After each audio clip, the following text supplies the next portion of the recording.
تسمیت العاطس، چھینک والے کی چھینک کا جواب دینا۔ اب دیکھیں، آپ سوچیں گے یہ چھینک کیا، اس کے اندر کیا حکمت ہے؟ ڈاکٹر صاحبان تشریف فرمائے ہیں، حدیث کی روح سے یہ چھینک آنا اللہ کی نعمت ہے،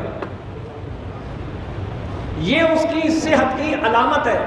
ایک دفعہ، دو دفعہ، تین کے اندر اندر چھینک آئیں تو یہ اللہ کی رحمت بھی ہے، اور اس کا ہم نے جواب کیسے دینا ہے وہ بھی میں ابھی آپ کو بتاتا ہوں۔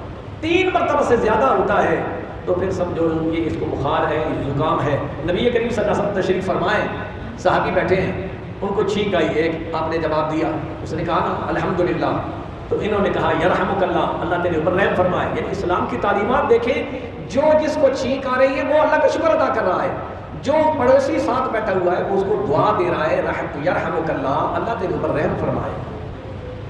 تو اس صحابی کو 3 مرتبہ سے زیادہ جب شروع ہوئی نا، 4تھی مرتبہ آئی تو حضور نے فرمایا فَهُوَ مَكْظُومٌ، اس کو نزلہ ہوا ہے، یہ بیماری ہے۔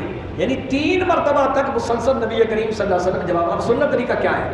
کسی کو چھینک آئے، جس کو چھینک آئے وہ کہے الحمدللہ، سب تعریف اللہ کے لیے جس نے مجھے صحت کا الارم نصیب کیا ہے کہ میں ٹھیک ہوں۔ دوسرا ساتھی ساتھ بیٹھا ہے وہ کہے یرحمک اللہ، اللہ تیرے اوپر رحم کرے۔